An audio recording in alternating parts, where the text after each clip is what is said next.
Hemos leído solo 2 versículos. Cuando leemos 2 versículos tiene que existir alguna razón. Nos vamos a dar cuenta que el mensaje no está centrado en 2 versículos.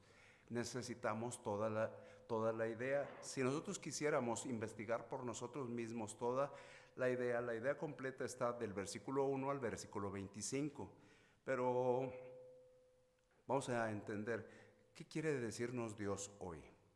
A mí ya me lo dijo y me hizo pensar en mí mismo. A mí me dijo, te es necesario creer. Eso fue lo que me dijo. Entonces yo quiero trasladárselos a cada uno de ustedes.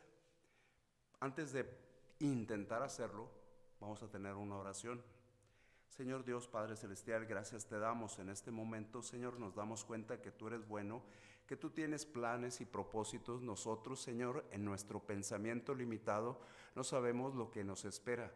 Vemos nuestro levantarnos, vemos el transcurrir de nuestros días, vemos nuestras actividades diarias y sin embargo dejamos de observar lo que tú estás haciendo entre nosotros. Queremos abrir nuestros ojos espirituales. Te solicitamos que nos hagas ser realmente hombres y mujeres de una fe creciente, que nosotros podamos estar de esa manera actuando en este lugar donde tú nos has colocado.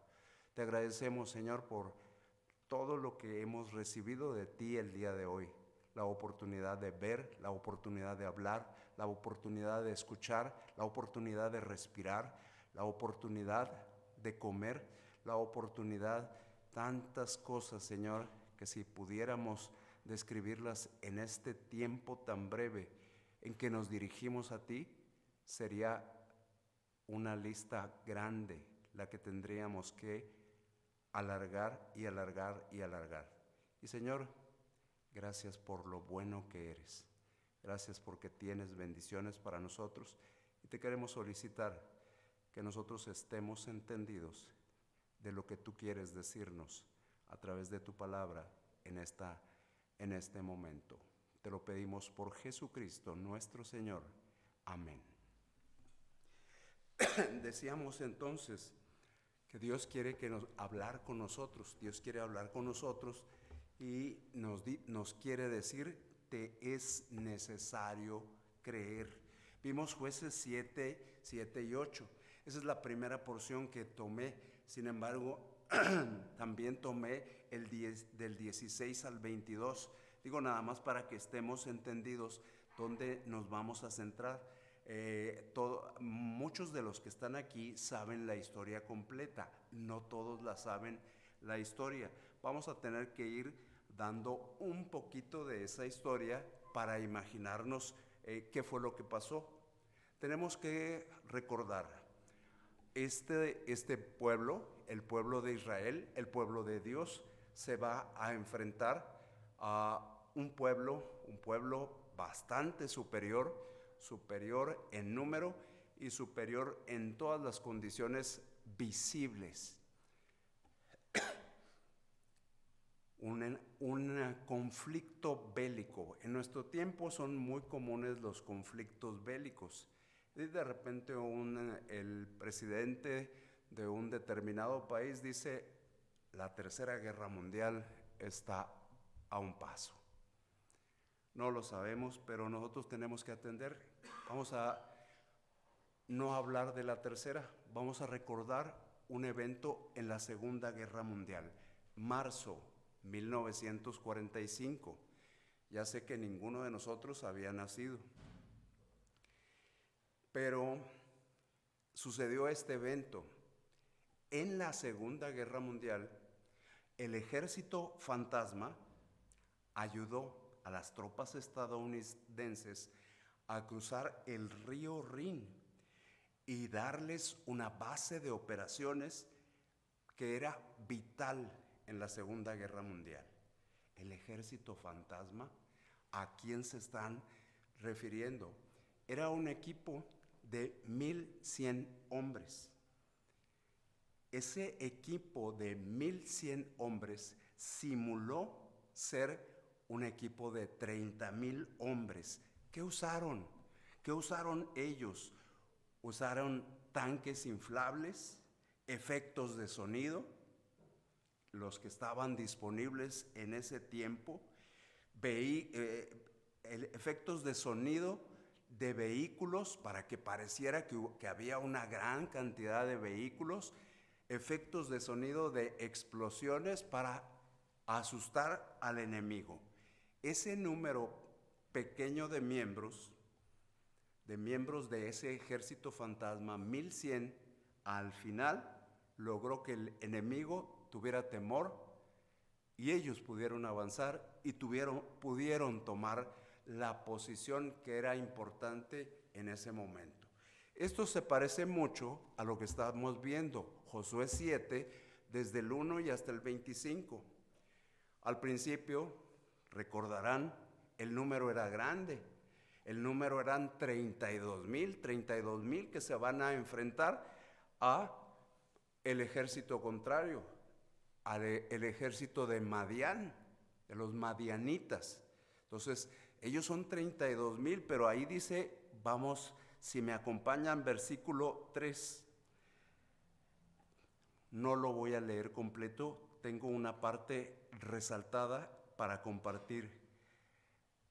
Dice, quien tema y se estremezca, madrugue y devuélvase desde el monte de Galad, y se devolvieron de los del pueblo 22,000 y quedaron 10,000.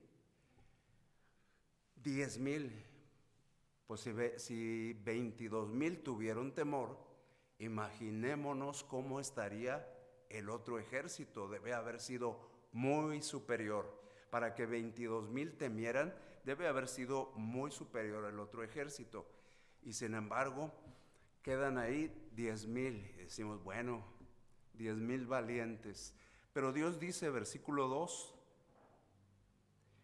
el pueblo que está contigo es mucho para que yo entregue a los madianitas en su mano. No sea que se alabe Israel contra mí diciendo, mi mano me ha salvado. 4. Aún es mucho el pueblo, 10,000. Aún es mucho el pueblo.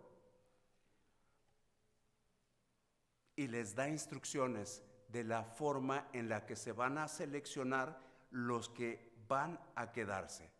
Los que se quedaron, según las indicaciones que se le dieron al ejemplo, que es decir, a Gedeón, las indicaciones que se le dieron básicamente llevaron a que se quedaran con un ejército de 300 personas. Nosotros nos imaginamos, si cuando eran 32,000, 22,000 tuvieron miedo, ahora que son 300, ¿cómo estará la situación? ¿Qué es lo que nos quiere decir este pasaje? El pasaje completo, no solamente lo que hemos seccionado para tomarlo en cuenta, aunque ahorita nos vamos a dar cuenta que la sección es importante, la sección que tomamos el 7 y el 8, del 16 al 22. Aquí nos vamos a dar cuenta de una cosa. En medio de todos estos versículos hay una característica de Dios que se nos pasa desapercibida, que a veces no tomamos en consideración, que la dejamos pasar, y esa se llama, esos que estudian mucho le llaman la providencia de Dios. Pues es uno de esos términos extraños que no sabemos ni qué signifiquen, pero lo podemos simplificar a lo que hemos orado ahorita.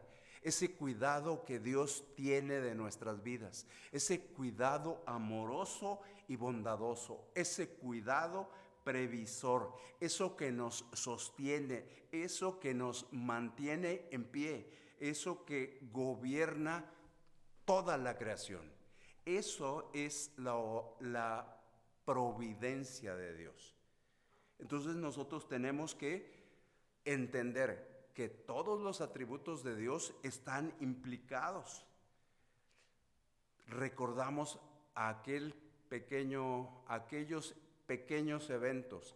Dios, hasta lo más ínfimo de la creación, lo cuida y lo protege. Me estoy acordando de una tortuga que acaba de despertar la semana pasada. Después de varios meses que no estaba despierta, durante el invierno se ponen a dormirse y la semana pasada despertó. ¿No hay cuidado de Dios para la tortuga? También para la tortuga hay cuidado de Dios. ¿Habrá cuidado de Dios para nosotros o no habrá cuidado de Dios para nosotros? ¿Cuál es el propósito que nosotros debemos buscar al saber sobre la providencia de Dios? ¿Existe algún propósito? Y nosotros tenemos que decir definitivamente, vamos a buscar ese propósito y podríamos sintetizarlo así. Todos nosotros va a haber un momento en cuando nos vamos a sentir débiles, cuando nos vamos a sentir inferiores, y en esos momentos tenemos que buscar a Dios, buscar su fuerza. ¿Por qué? Porque su poder se perfecciona en mi debilidad. Su poder se perfecciona en tu debilidad. Entonces nosotros tenemos que buscar, que ver esto que Dios ha prometido, que Dios nos ha dado para nosotros. Y luego, como siempre, nosotros cuestionadores y cuestionadores y cuestionadores, así somos. ¿Cómo voy yo a triunfar con esta debilidad que tengo? Es muy evidente que no puedo. Tenemos que recordar, los creyentes, los hijos de Dios, los discípulos en Jesucristo, a qué fuimos llamados. Y no estoy en una escuela de preparación teológica, para que me digan fuimos llamados a salvación y cosas así. No. Los creyentes fuimos llamados a tener una fe creciente, esa fe que no tenemos, esa fe que debe ser edificada por la oración, por el animarnos unos a otros, porque cuando nos vemos estemos animándonos, porque en medio de las pruebas que estamos viviendo, porque sí estamos viviendo pruebas, unos más grandes, unos más pequeñas, pero todos estamos viviendo pruebas. Ahí también la fe, el propósito de Dios con la prueba es que mi fe crezca. ¿Es mi fe creciente? Me preguntaría, ya me lo pregunté en los días pasados. ¿Es mi fe creciente? ¿Tengo yo ese tipo de fe? Tuve que responderme parcialmente y lo puedo sintetizar con una palabra de 2 letras. No, yo no tengo ese tipo de fe. Pero nosotros tenemos que recordar que hace un instante mencionamos cuál es el propósito de que todo esté aquí insertado en la Biblia. El propósito es que desarrollemos una fe creciente, esa fe que no tengo, esa fe que no tienes, esa fe que no tenemos. Entonces, hay ejemplos en la Biblia. Luego decimos, no, yo sí tengo una fe muy fuerte. Mi fe ha crecido increíblemente. Mira, vamos a ver la Biblia, porque la Biblia es un libro extraño. ¿Por qué decimos que es un libro extraño?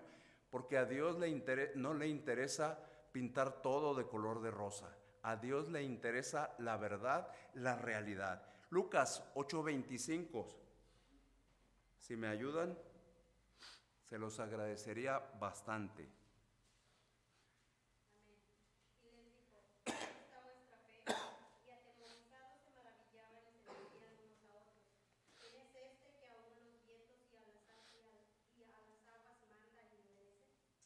Amén. ¿Dónde está vuestra fe? Y sabemos muy bien el pasaje, sabemos qué estaba sucediendo ahí, sabemos quiénes estaban participando en este diálogo y nos damos cuenta si ellos tenían esta fe escondida, vamos a decirlo, esta fe oculta, esta mínima fe, ¿Qué podemos decir de nosotros? Pues en lo mejor de los casos, poder estar en desarrollo, en el del mejor de los casos. En la Biblia también no solamente tenemos ejemplos de una fe débil como la que acabamos de ver, una fe oculta, una fe minimizada. Hay ejemplos también de una fe creciente. La iglesia de Tesalónica, segunda de los Tesalonicenses, capítulo 1, versículo 3. Segunda epístola a los Tesalonicenses, capítulo 1, versículo 3. Debemos siempre dar gracias a Dios por vosotros, hermanos, como es digno, por cuanto vuestra fe va creciendo. La fe de nosotros tiene que ir creciendo. Aquí se le está Dios, utilizando a un escritor divinamente inspirado, le está diciendo a esa iglesia: vuestra fe va creciendo. ¿Qué se espera de una iglesia? Que la fe de la iglesia crezca. También tenemos en la Biblia ejemplos, son, como dicen, solamente muestras. No podemos abundar mucho, pero con unas cuantas muestras es suficiente. También tenemos Lucas 7:9.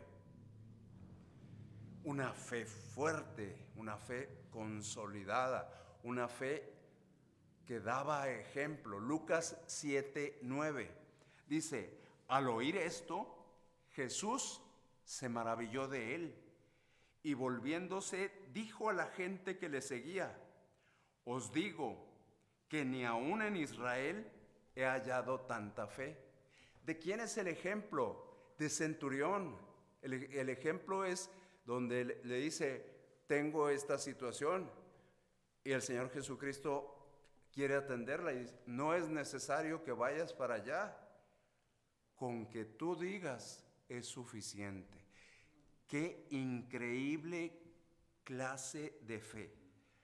En este pequeño segmento bíblico 7, 8, 16, 22, vamos a ver dos porciones importantes de lo que tiene para nosotros la providencia de Dios.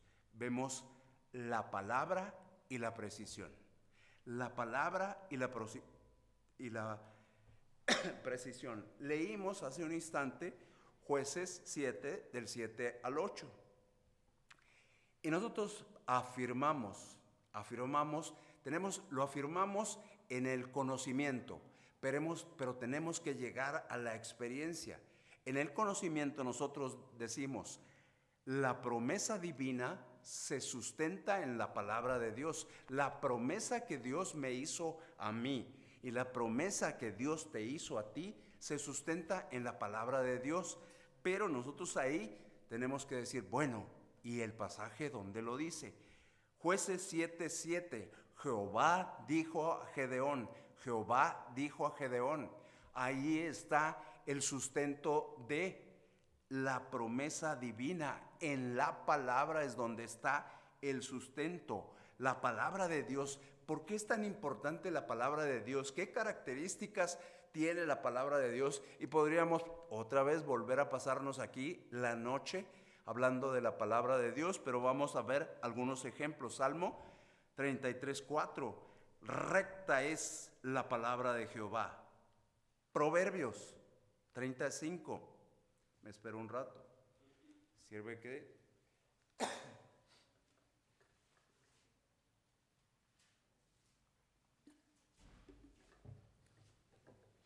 Entonces vimos, primeramente, en el Salmo, vimos cómo es la palabra de Dios recta.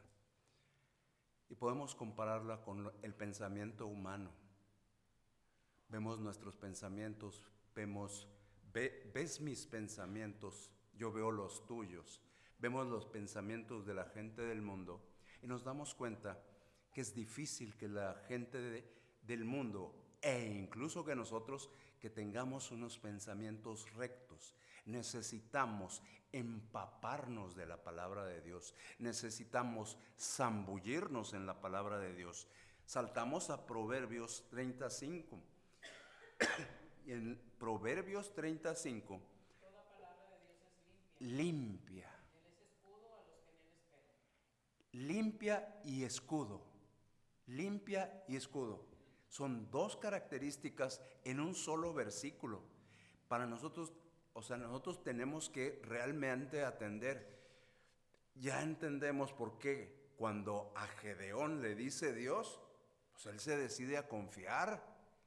Han pasado muchos años desde la creación hasta el momento en que Gedeón recibe esa instrucción. Jehová dijo a Gedeón, hasta ese momento han pasado muchos años. No todo el pueblo ha aprendido lo que él ha aprendido. Él aprendió a confiar en Dios, a grado tal que incluso se enfrentó al opositor de ese tiempo. Y no me estoy refiriendo a Madián, me estoy refiriendo a Baal, Jerobaal, dice el versículo 1, el que se atrevió a contender con el enemigo de Dios. Entonces tenemos que estar atentos. Primer libro de los Reyes, capítulo 8, versículo 56. En relación con la palabra de Dios, es en la parte B donde está todo. Bendito sea Jehová, que ha dado paz a su pueblo Israel, conforme a todo lo que él había dicho. Ninguna palabra de todas sus promesas que trazó por Moisés su siervo han faltado. Ninguna palabra. Si me pidieran, a veces a mí me gusta mucho complicarles la existencia a los jóvenes. Y les digo, sintetízame todo ese versículo en una sola palabra. En una sola palabra.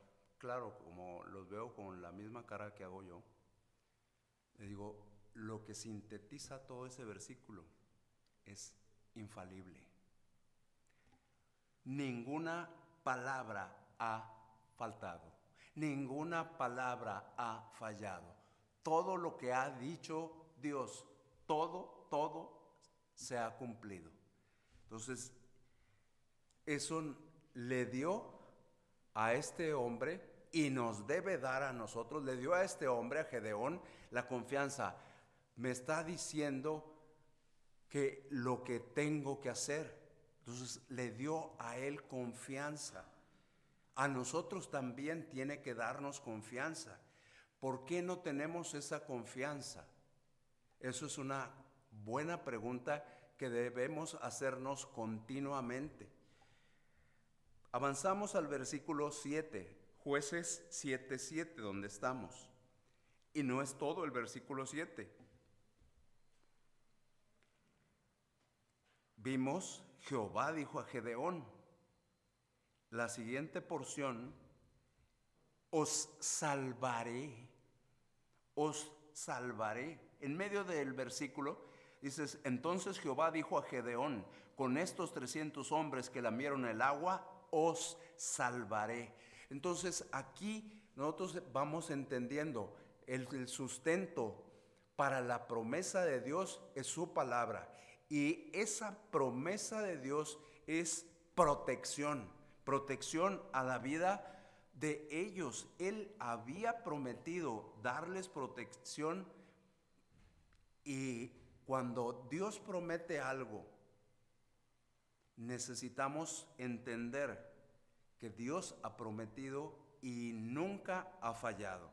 Salmo 121:5, si Jehová es tu guardador, Jehová es tu sombra a tu mano derecha. Entonces nosotros tenemos que estar confiados en ello.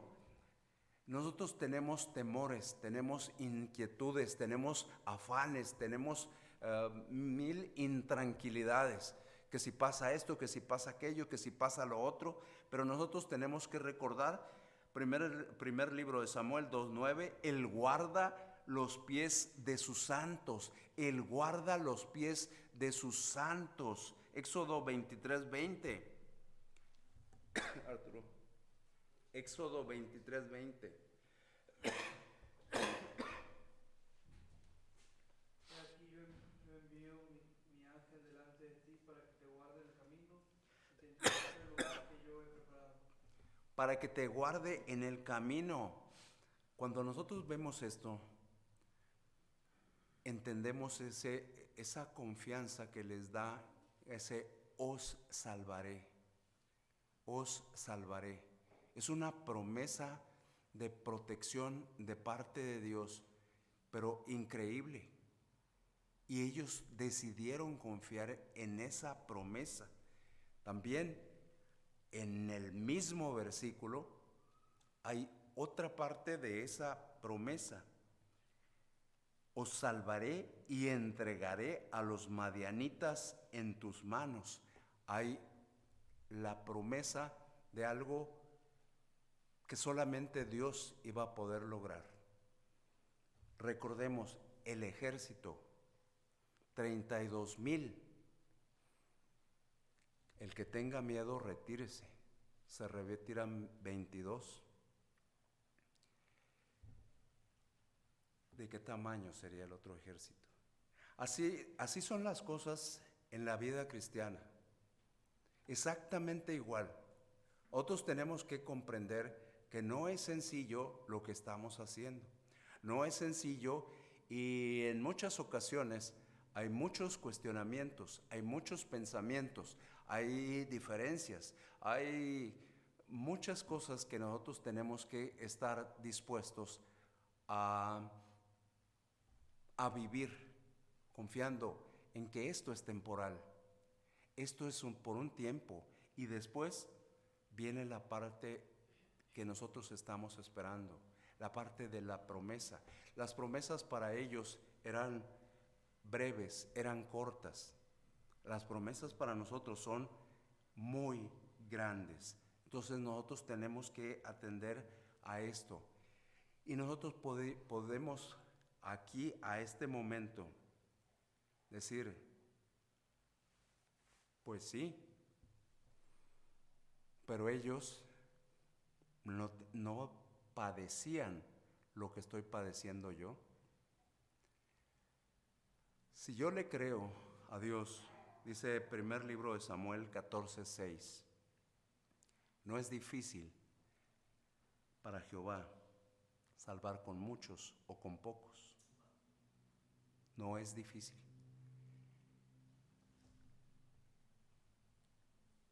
¿Qué se requiere para que o sean muchos o sean pocos,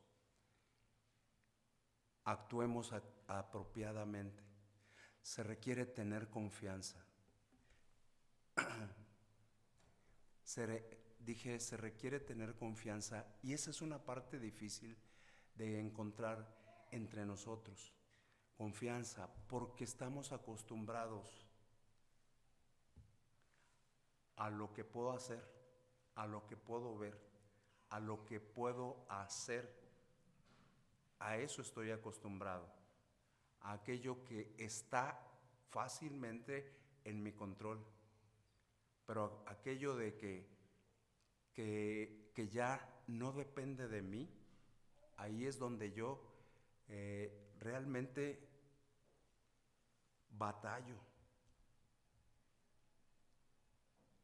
Y yo creo que algunos de ustedes me han de acompañar en esto.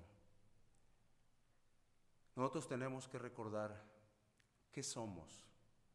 Primera epístola a los Corintios 1:28. Lo vil del mundo, lo menospreciado, escogió Dios lo que no es, para deshacer lo que es. Por eso vemos aquí este grupo tan pequeño, este grupo tan reducido, de 32,000 a quedar a 300, a enfrentarse a ese gran ejército que había ahuyentado a 22,000. Entonces nos damos cuenta que Dios necesita que nosotros estemos dispuestos a depender de Él, no depender de nosotros, no depender de lo que sabemos, lo que tenemos o lo que nosotros pensamos que podemos controlar.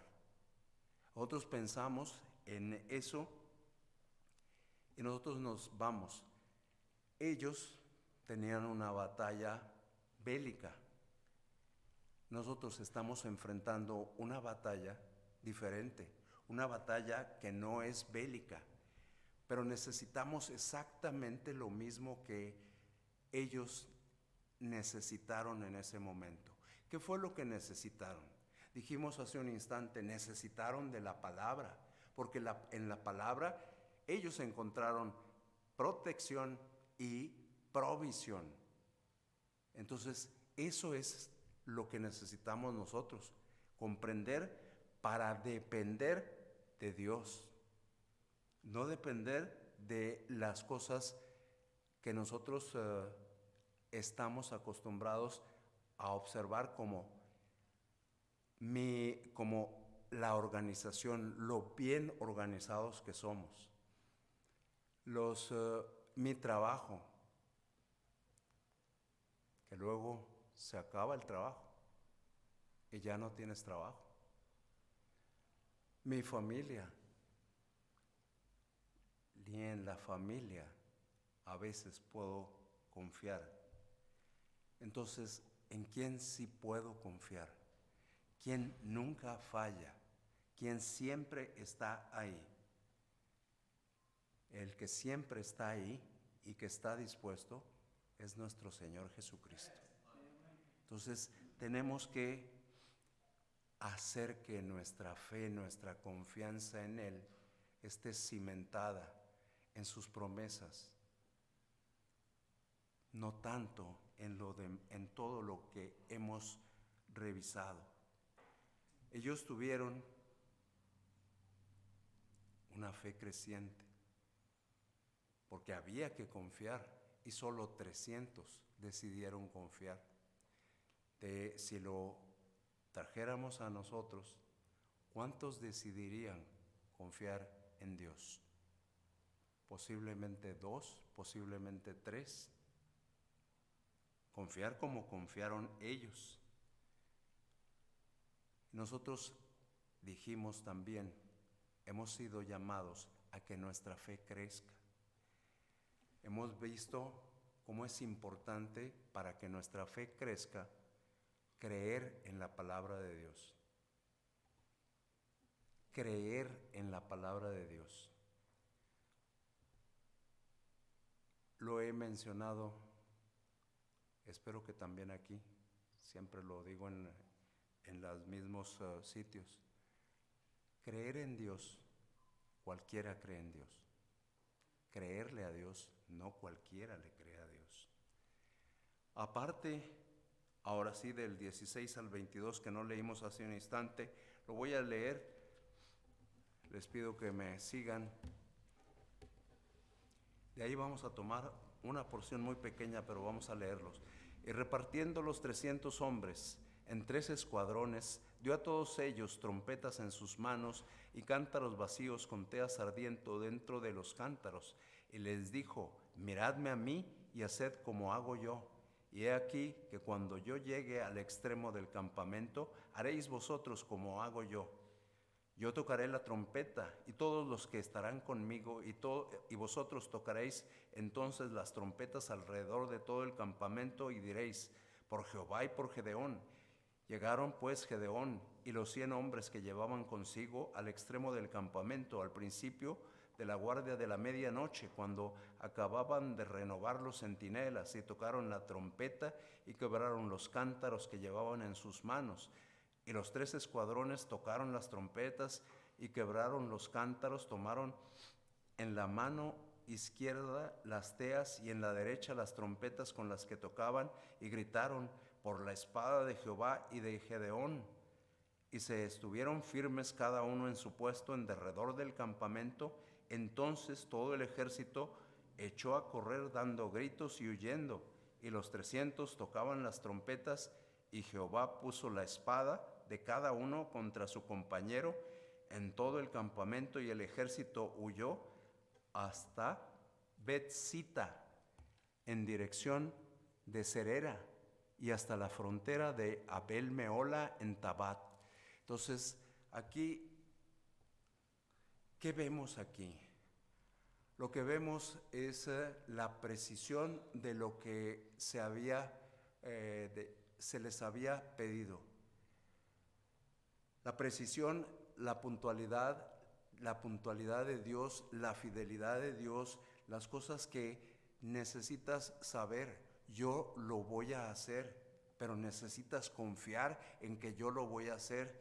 Nosotros vemos esto y encontramos que primero les da un prototipo. ¿Qué es un prototipo?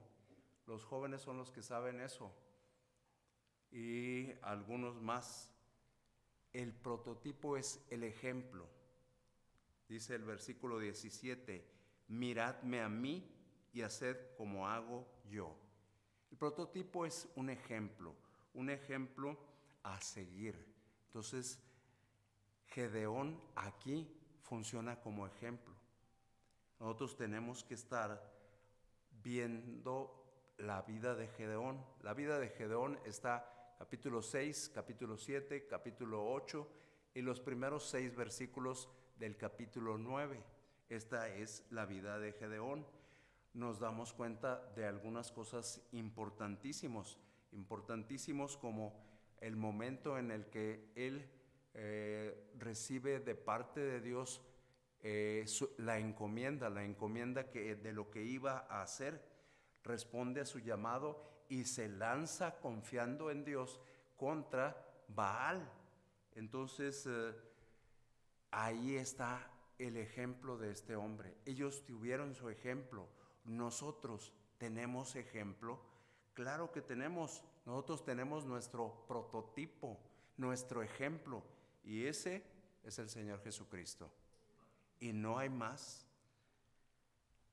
Vamos a Isaías 52, del 13 al 15.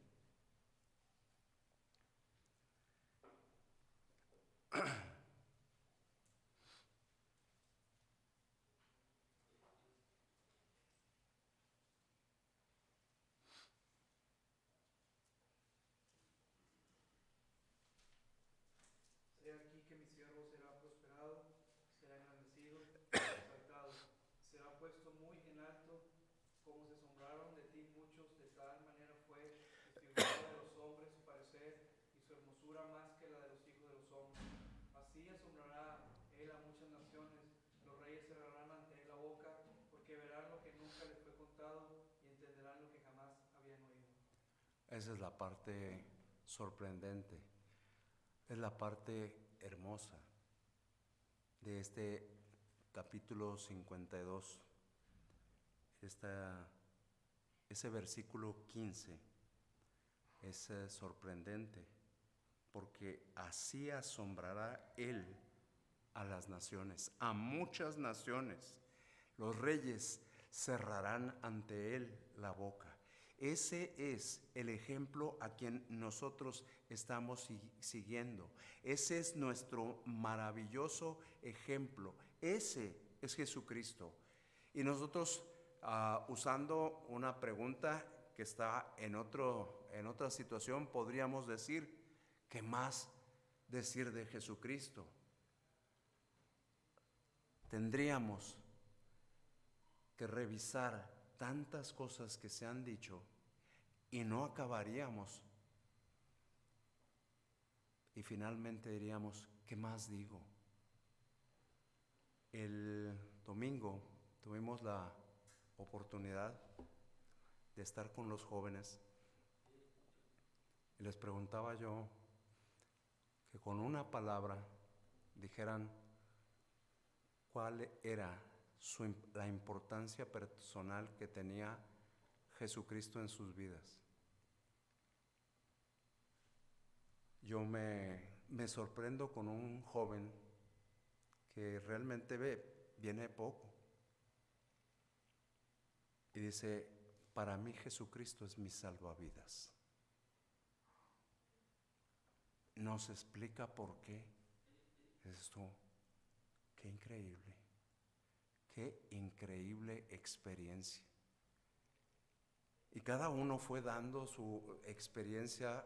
Vimos cómo era la esperanza, cómo era la vida, cómo era el perdonador, cómo era el ayudador, todas esas cosas, y en la experiencia personal de cada uno, cómo fuimos viendo esos datos. Las experiencias que tienen los jóvenes son importantes. No dejemos pasar esas experiencias. Jueces 7:20. Ahí dice, los 3 escuadrones tocaron las trompetas y quebrando los cántaros tomaron en la mano izquierda las teas y en la derecha las trompetas con que tocaban y gritaron, por la espada de Jehová y de Gedeón, por la espada de Jehová y de Gedeón. 300 personas contra un ejército al cual 22,000 tuvieron temor, a 10,000 se les retiró a la mayoría. 300 decidieron confiar. ¿Qué vamos a decidir nosotros? Ellos estuvieron plenamente seguros de lo que iban a hacer.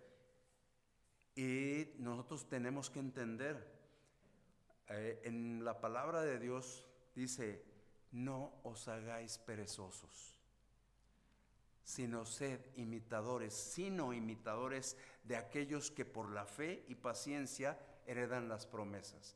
Entonces, si nosotros nos ubicamos con este grupo, ¿en qué parte del grupo estamos? ¿Estamos en la parte de la mayoría o estamos en la parte de los 300? Si yo soy de la mayoría, estoy realmente en el lado equivocado. ¿Hacia dónde me tiene que llevar esto? Otra vez, ¿tengo yo la fe creciente que tuvieron ellos? ¿Tengo la fe como la que tuvieron ellos? Porque creer sin saber lo que iban a hacer, 7 y 8, ellos no sabían lo que iban a hacer. Hasta después, del 16 al 22, ven y obtienen las instrucciones. Las instrucciones están 17, miradme a mí y haced como hago yo.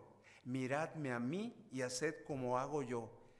Pues esas no son instrucciones. No, si no tuviera confianza en esa persona y en la confianza que él tiene en quien le habló, entonces nosotros estamos acabados. Nosotros tenemos que pedirle a Dios, Dios, yo quisiera tener una confianza como la de ese hombre, la del ejemplo, la del prototipo, la de Gedeón. Lo digo ahorita porque luego nos toca a nosotros. Quisiera tener las cualidades de Jesucristo. Quisiera poder introducirme en el versículo, sed imitadores de mí, así como yo de Cristo. Y quisiera poder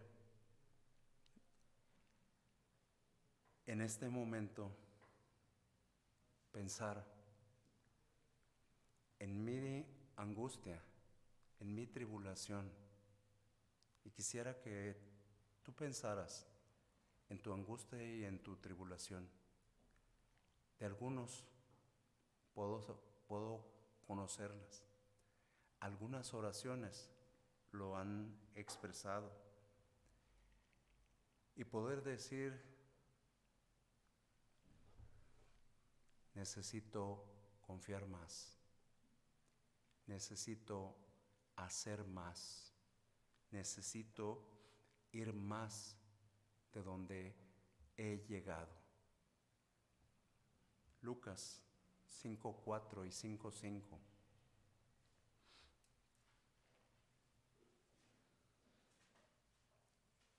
Cuando terminó de hablar, dijo a Simón, boga mar adentro y echad vuestras redes para pescar. Respondiendo Simón le dijo, Maestro, toda la noche hemos trabajado y nada hemos pescado, mas en tu palabra echaré la red.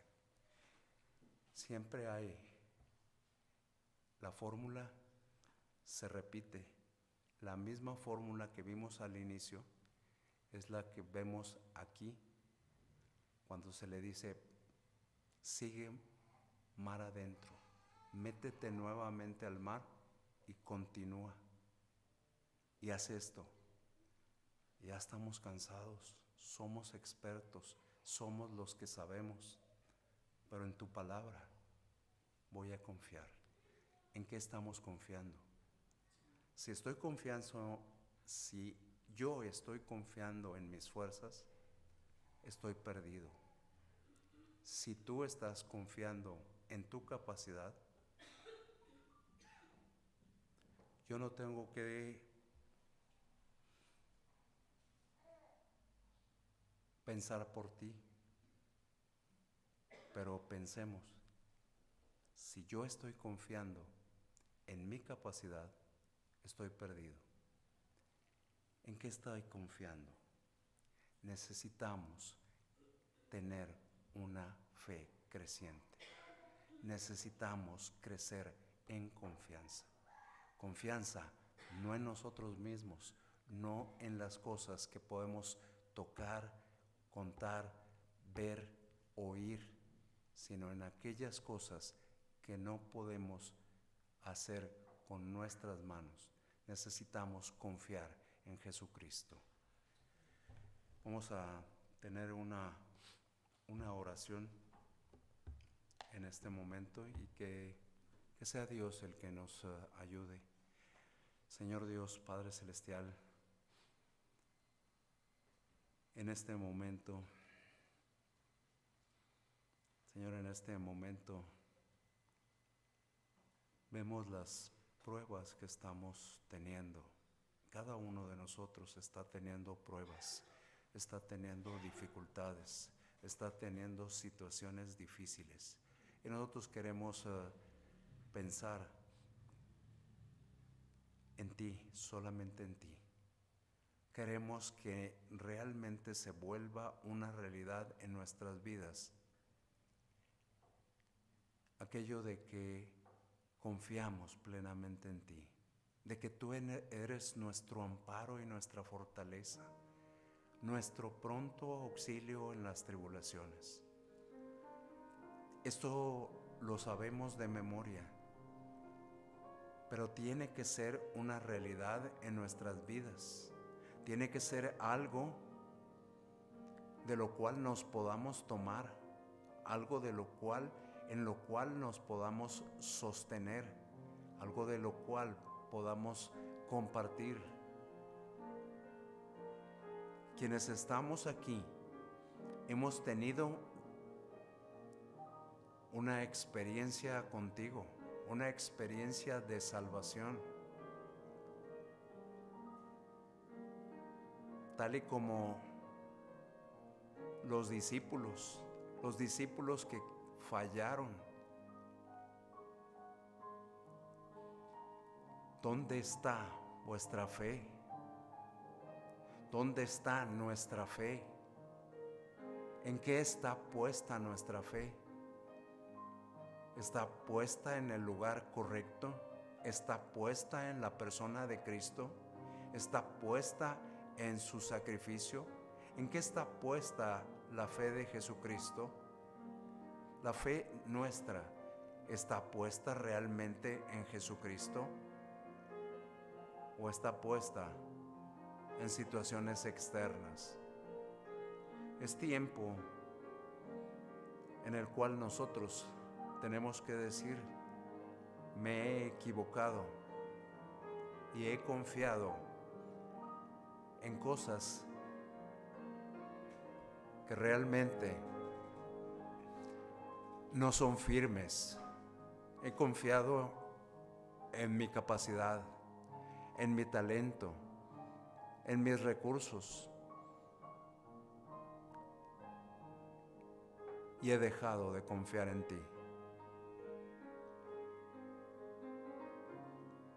¿Por qué no meditamos y le decimos a Dios que necesitamos hacer las cosas conforme a su propósito en nuestras vidas. Señor Dios, gracias, porque a través de ejemplos del pasado, quieres hablar a nuestras vidas para que nosotros podamos ser cambiados, ser diferentes, ser dispuestos a hacer las cosas correctamente. Te pedimos que nos ayudes, que nos cuides, que nos protejas y que siempre, siempre podamos acudir a ti. Te lo pedimos por Jesucristo, nuestro Señor.